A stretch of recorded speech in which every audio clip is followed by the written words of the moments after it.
It's great. Yeah, Yeah, good. Mom good. life, having like she just started a podcast a little bit ago, I and saw. yeah, and like it's helping because like the lack of wrestling, like she just for having a baby and stuff like that, and I know. just not even be able to go to shows is just like weird because you don't even talk to people, so it helps a lot. That's good. And how's your son? What's his name? Jet, he's two and a Jet. half. Yeah, Oh. and we have Okay. a 6-year-old as well. Oh, you have a 6-year-old as well. Oh God. So you've got like a kind of a similar household to me. Yeah, Taylor will be 3 in April, and my stepson will be 11 this yeah, summer. So it's chaos constantly. yeah. Lucas is the 6-year-old, and he's Jen's stepson as well. But Okay. yeah, so we have like a blended family too, so it's pretty It's cool. it's very relaxing. Okay, so just to be clear, you're recording, yeah? Yeah. Okay, cool. So you made a pretty emotional post the other day about closing your wrestling school pre-COVID, and I just actually interviewed Jody Threat last week. She's a doll. Yeah. So tell me, like, how long was the wrestling school open for? I think it was like 10 and a half, 11 months. So not So like long. I just got my one class done. Yeah. And That's, I was just traveling so much at the time. It and was it, like it's overwhelming. Like yeah. I got to the point where like Lucas, was 5 at the time, he was just like I'd be leaving and he'd be like upset. You know what I mean? And I was just like, yeah, I should be spending more time at home. It's hard though when wrestling is so multifaceted, and the older you get, there's so much you want to do, and there's just not enough of you to spread around. Do you find it's helpful having a partner that's in the business? 100%. I went through like I was engaged to somebody else before. Like I've Okay. had like girlfriends, and pretty much every serious relationship I ever had before I met Jen was just people that didn't understand and wanted to give me an ultimatum.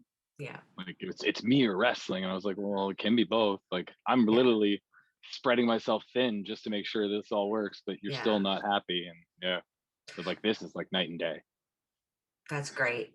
And it's really funny because our generation, when we were coming up in the business, especially as a woman, you were told never shit where you eat, you don't date in the business, you don't do it. It's, you ruin your career. But actually, any career that basically kind of bleeds into your life, whether you're a surgeon or a firefighter or whatever, those are the people that get you the most. Like your career is kind of who you are to an extent. So that whole old school way of thinking is just Well, shit.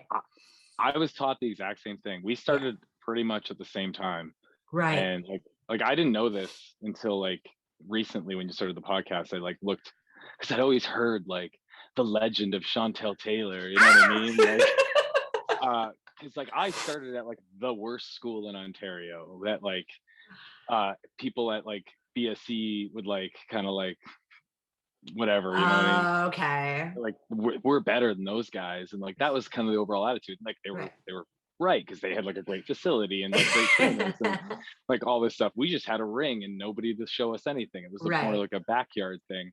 Right. uh but like I started November 5th, 2005, and Oh, okay. yeah, and I remember I think I went to like a BSc like adrenaline cup show, and I think you were on that, and that was it. You were gone after that. Like, wow. Yeah, you got signed like a year into wrestling or something, and everybody was just talking like,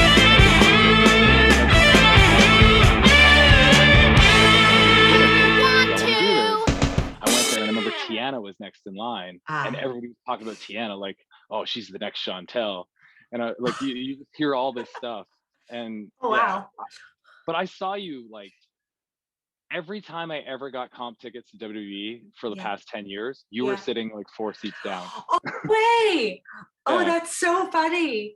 yeah, yeah. But so we've just been living these parallel lives where I feel like I know you, but technically I guess we've never really met. Yeah, we're the same age. You started pretty much the same time. You just got really successful really fast and went and did all this stuff. And I had to like scrape and claw and learn all these lessons to get to where I'm at. But here we are reconvening. Here we are. But I promise you, even though on the surface it looked like I skyrocketed really fast, there's a lot of downfalls to one, being really young in the business. I was 19 when I got signed. I couldn't even fucking buy a beer when I moved to the States. And, being who I was, not necessarily looking diva-esque. I was, moved right into the diva era, and I was trying to do my own thing, just trying to be a wrestler, trying to be a worker in this model world. And yeah, thank God for TNA. Well, from like 05 to like 2010, you were the stuff of legends around Ontario. Just because but then I had no idea. Well, yeah, but like it was just because like BSE and like Squared Circle had such a strong influence in the community. Of course. And then like they've since kind of like faded. Like Fuego's moved on and like stuff, but like that they carried it on for a long time. So oh, you're making me, this feel good shit right there. Thank you.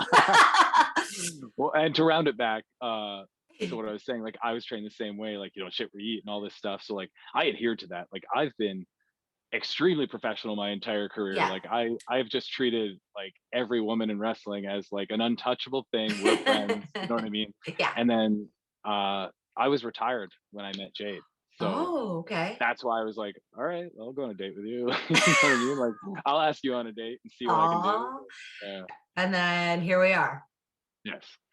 So, going back to you having to, claw and scrape your way through to make it to the point you are, and here you are, a massive Impact superstar. You had a pretty career changing injury early on. Can you tell me a little bit about that? Yeah, I was 10 years into wrestling and it was like I had like done this thing where like I've never had a goal. Like I never wanted to be in WWE or anything like that. Like I think I had like self-esteem issues and never thought enough of myself or my abilities to even like make that a dream, right? So I just took bookings and I'd be like, oh, I made $50 this weekend. I want to see if I can make $75 in a month at a different show, or like I want to win that championship. And like I just like kind of conquered Ontario first. Right. And then I started branching out into America, which is a whole different, scary thing for us Canadians. But I was almost getting signed by Ring of Honor is the story. Okay. That was like the rumor, and we were like having really good matches, and I broke my neck. And it wasn't the first time I had to go for neck surgery. It was the second time I had to retire, because the first time I broke my neck, I didn't tell anybody. Okay. And I just continued wrestling because I was like, I'm almost at this contract, and like I'm in a tag team with somebody else. So I understand that like his opportunity is also tied to me. So I need to pull through this. And I was like in super denial about it for a long time. But I had the surgery, and instead of rehabbing and stuff, I just came back after 6 weeks because it's like, oh, I feel okay. Like, you know what I mean? And it was like 5 months after that, I just re-aggravated it because I never let it heal. Of course. I had to go for a second surgery. Doctors told me I could never wrestle again because they thought I broke the level above the other level, and they'd have to fuse my whole neck. And then they went in, and I woke up from surgery, and they're like, no, you can still wrestle. But I've done this huge retirement tour. I made like a lot of money. People were very supportive and stuff. And like, I wrote this blog that like, I guess it resonated with a lot of people. It was like, when I write things, like I feel like it's really cathartic, and like I let everything out. Like I was very honest about it. Yeah. And like I was just thankful to wrestlers, fans, everybody. So like when I woke up and he was just like, you could still wrestle, I was like, oh, I just did it. I can't come back. Like, people are gonna think like I was just like doing that for money or something. I don't want anybody to think that. So like I took the whole 9 months off, and I ended up coming back, but it took some prying and convincing from my wife and some other people. I feel like that's the universe though. Like you broke your fucking neck and you had a surgery, and you're like, yeah, I'll get back in there. And then, you were told never again. And you were lucky enough to have this second surgery with still being able to feel your legs. And I feel like if you didn't have that guilt on you for thinking, this is going to look like this big financial scam, you probably wouldn't have taken those 9 months off. You probably would have gotten straight back in there. Yeah. Like I just, injuries aside, like I'm a weirdo with injuries. Like Okay. I don't know what you've heard about me, but like I seem to have a reputation of being like, it's just my shoulder, it's just a knee, whatever, I'll get around it. And because I just want to wrestle, like that's all I Yeah. want to do. So like I don't want to miss anything. But the neck, it was just like It's that your was like, fucking neck, dude. well, you just put it in perspective when you're like still have the ability to walk. I was like, it just like in my head, I was like, I've never even thought about that. Like, yeah, I guess I could have been in a wheelchair my whole life. But like Dude, to me, if you didn't feel your legs, that actually would have been like the easier of it. Like you could have had like no man stuff going on. Like you could have yeah, been like neck down, like I'm just ahead. yeah. Like you're Maybe I so just put lucky. maybe I just put that out of my head because I didn't want to face that. But yeah, Yeah. So it sounds yeah. like what you're saying is you need more of me in your life to remind you that you're pretty fucking resilient and amazing. I have a lot of people that remind me of that, but Okay, yeah, good. I definitely don't slow down to think about it. No. And like that's probably one of the only benefits of COVID is you've actually been able to like fully stop and reflect on what you've done because there's fucking nothing else to do. Like, have you taken this time really to look at what's Oh going yeah, on? That's good. yeah. I thought about everything in my life and try to put things in perspective. And like for the first time in my life, I made like a 5-year plan. And like Hey. I listened to your podcast to like prepare for this, and like a couple of them while I was at work. And like I heard you say like you weren't at the point in your life where like you thought you should have been at your time. That's why you stepped away. And Mhm. like I felt like that every year of my life throughout wrestling. Really? Oh yeah, like I'm like 26 and I'm barely paying rent and I'm going to make $50 on a Friday night for fun or whatever, you know what I mean? Like, and I Yeah. just like look at myself and be like, what am I doing? Like, and like you had like some successful runs and Yeah. you still had this feeling, you know what I mean? Yeah. So like for me, it was just like I this is the only thing that makes me happy. I've tried a Yeah. bunch of other stuff. I've turned down careers that would be paying me 200K a year right now Wow. to be a wrestler. And I I mean, I might look back on that when I'm 60 and regret it, but I don't think I will. You know I what I don't think mean? so. Life is so short. Like I had to leave for so many reasons because even though I was in a good place, I had, some serious momentum. I had good runs. I had been doing it already for like 6 years nonstop, which isn't that long, but between 19 and 26, you're such a different person. Like I was a baby and I never wanted to be that like burnt out vet that didn't want to do anything. I wanted to be in a place of privilege. Like I wanted to help people. I don't know. You remember that guy in the dressing room who was like way past his prime, way too grizzled. And he was just a fucking nightmare to have around you. And I didn't want to be that for myself. And I didn't want to be that for other people. So I had to leave.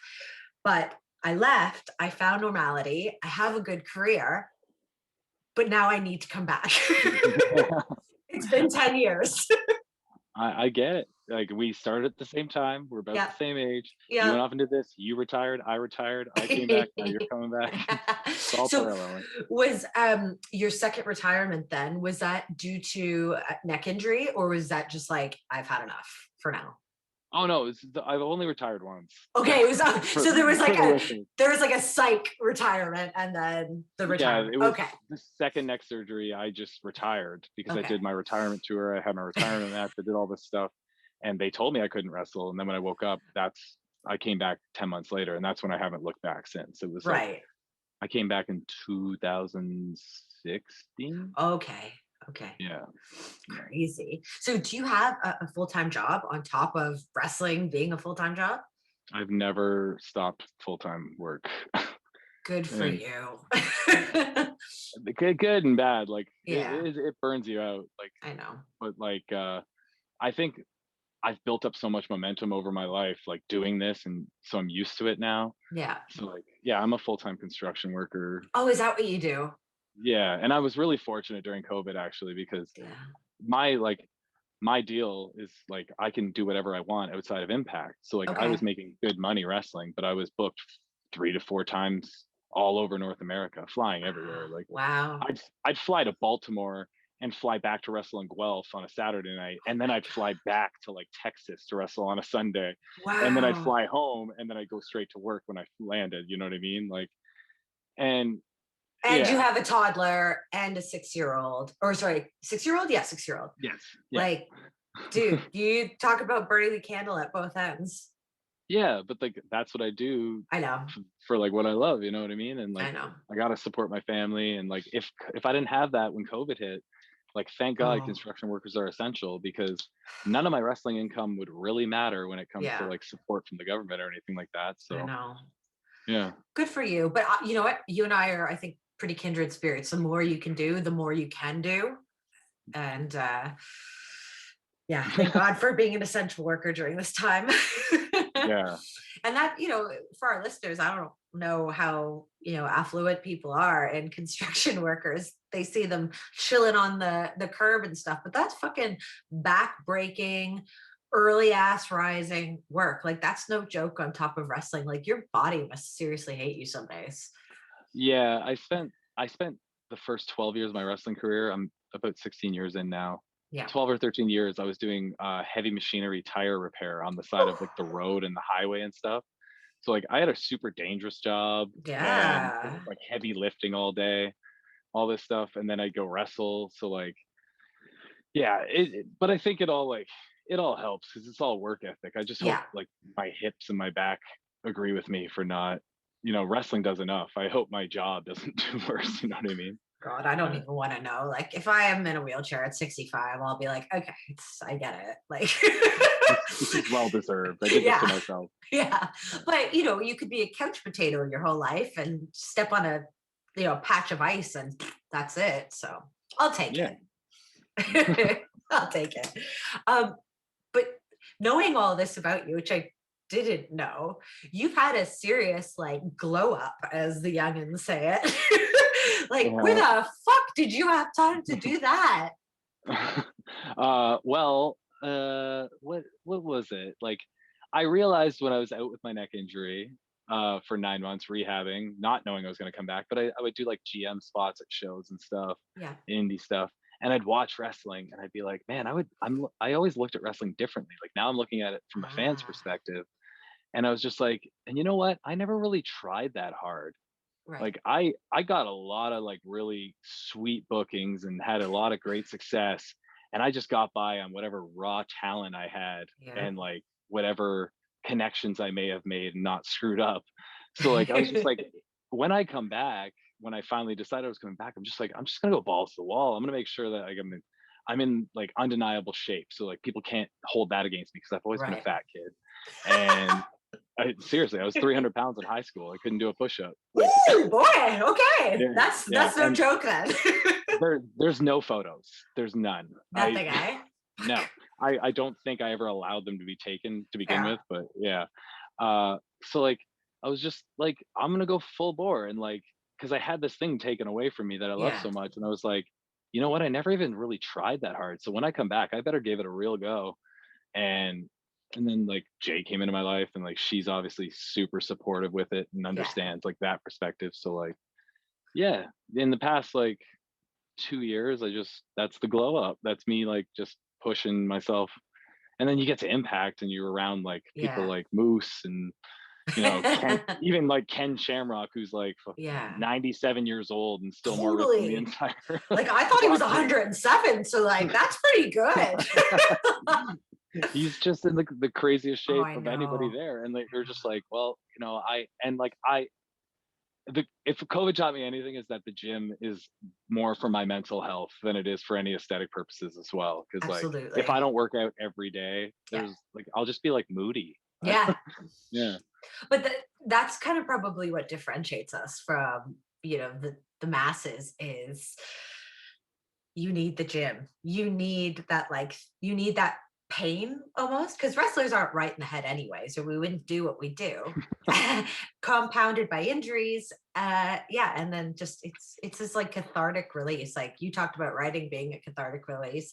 That's for me too. But yeah, if I'm not working out every day, like Yeah, you don't want to be around me. Hungry, no gym, monster. Yeah, and like I'm my worst critic. So like if Yeah. I don't work out in a day, I'll be like in my head, I mean, like probably sounds bad for people, but like Josh in his inner monologue is being like, "You're a fat piece of shit. You should have gone down there and been on your. You have an elliptical in your basement. What are you doing? Like, you can't get 20 minutes on the elliptical. Like, That and it's sounds just, like that that's like that Peloton workout, right? Like that's what it is. It's just people telling you you suck and you're worthless and oh, I need to get hired to do that. I'll just like reprimand people on this screen while they're on the bike the entire time. oh, that's what you should do. That should be your cameo. Like only telling people that they're worthless and that they need to get in shape. Yeah, if I wasn't such a sympathetic softie underneath this hard exterior shell, I probably would. But Oh, that's so funny. But I, you know what, I feel the same way. Like we're the same age. I'm 35.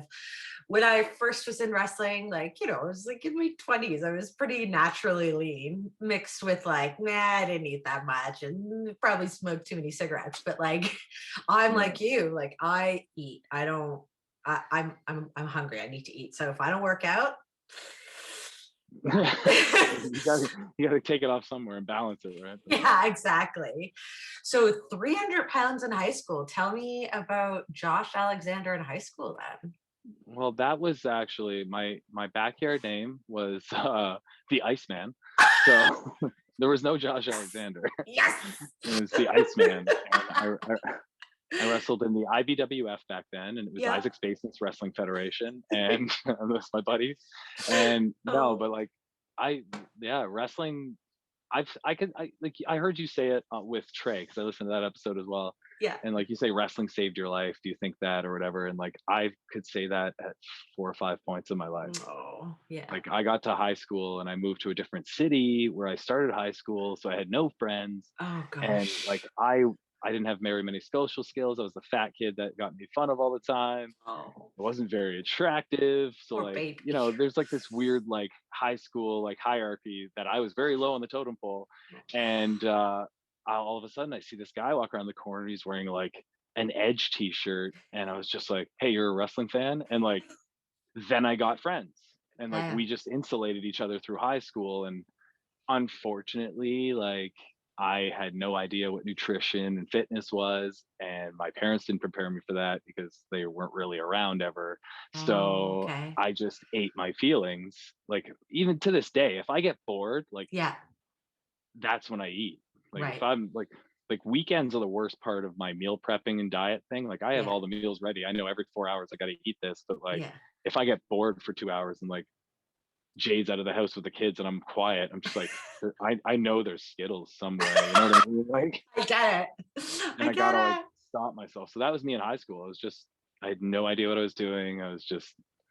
But like wrestling was the thing that protected me that whole time.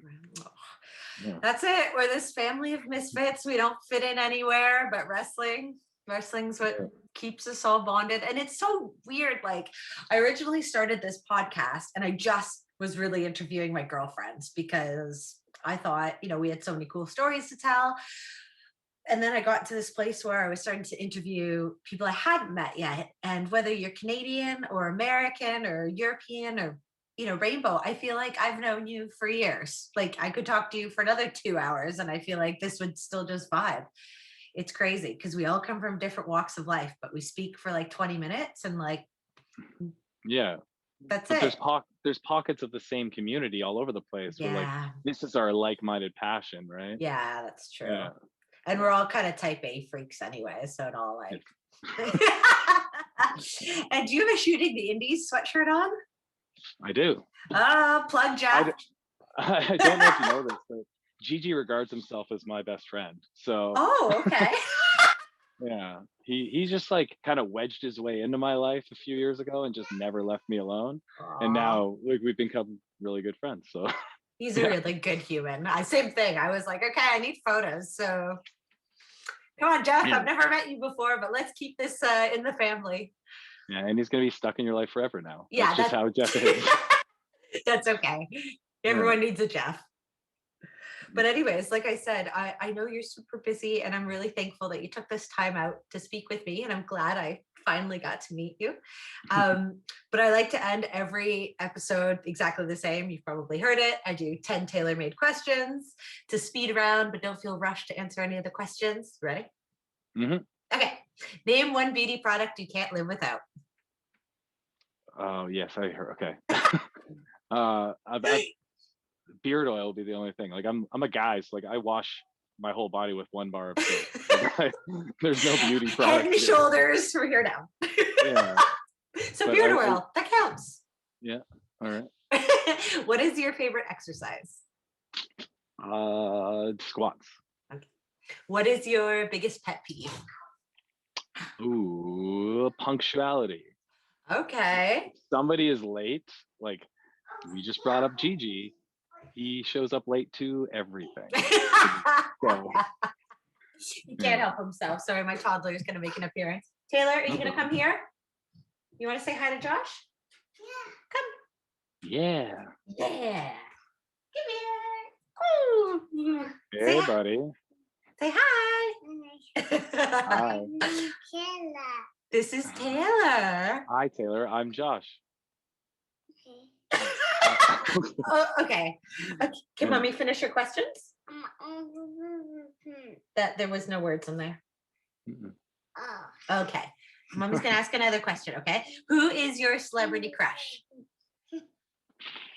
Mila Kunis. Who? Mila Kunis or Kunis? Oh, okay. Yeah.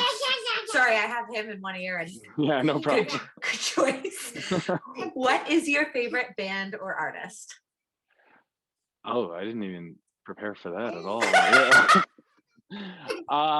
I'm gonna go with Neil Young as like my favorite all-time like artist. Classic. Yeah. What? Yeah, he's got t-shirts in the back. Okay, I'm gonna ask Josh, do you have a secret vice, like drinking a glass of wine in the shower? No, but I have. I've avoided. Go play toys. Sorry. No problem. I've avoided vices my entire life because I come from like a family that like has a lot of addiction stuff. Okay. So like, but I don't know if I'm allowed to say. You can say anything. I don't know, but like I have dabbled in 10 milligram edibles in the evening. Dude, I am the most pro marijuana. It is decriminalized here. Yes, edibles, like most nights. Yes. So you like do I take it. Sorry, I ahead. take it like 2 hours before I know it's like bedtime for the kids, and then like reading them stories is just so much more fun. How much more animated are you? Yeah, exactly. And how much more funny are the books? Yeah, exactly. I found myself hysterically reading to him last night, and he was laughing too, but I don't think he knew why he was laughing. He was just laughing at me. Yeah. And I can't get over how high I get off of 10 milligrams because that just seems like nothing. Yeah, I like 10 is it for me. Like I know people like, you know, you may have had on the podcast before, they'll take 200 and they'll be like, yeah, I'm on. You know what I mean? And I'm like, like I'd be a comatose, like, yeah, you know what I mean? For sure. So, okay. So yes, edibles. What wrestler has the best entrance music?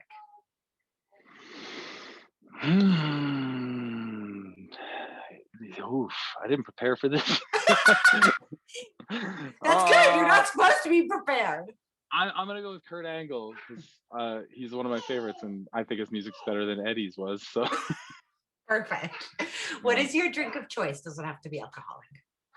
I love kombucha. Oh, kombucha. You're so healthy. Yeah. Hey, buddy. What was your most embarrassing moment in the ring? Oh, okay. I don't get like embarrassed, like blush embarrassed or anything. Yeah. I'll make this quick. No. Mine's like a sad one, kind of. A sad one? Oh, we haven't had a sad one yet. Yeah, and well, okay. So right when I first broke my neck, or the second time I broke my neck, I was on like this championship run, and I had this really big match booked against somebody I've looked up to and like idolized, got me into indie wrestling. And I think you're friends with him, Samoa Joe. Yeah. And yeah, it was in the period, like that 6 month period between TNA and WWE for him. Yeah. And I got booked against him twice. And I got to wrestle him, and yeah, I just like I can't even watch it back because like I had atrophy, my neck hurt, I was like chubby because I couldn't work out. You know what I mean? It was just such a letdown, and that's like the most embarrassing thing I could think of. That's not funny, Josh. That's why I said it was sad. Oh God, oh, I'm so sorry to hear that. That's fucking horrendous. Yeah, but like that's the stuff that fuels me now. So Yeah, I was gonna say, like, you've definitely come back from that tenfold. yeah. Okay, last one. Finish this lyric. This is how you remind me. I'm terrible at this game. That's okay. It was Nickelback. Oh It was, no, that's Nickelback. yeah. Oh, okay. I cannot finish it. I love Nickelback though. I'm just, what's that board game where you do that and I always suck at it? Like, What game is it? You gotta hum the song in this board game, and like I'm always just like I don't know. And like if you play with Gigi, who's a musician, like you Yeah. just gotta go like and he's like, oh, it's Stairway to Heaven. Like,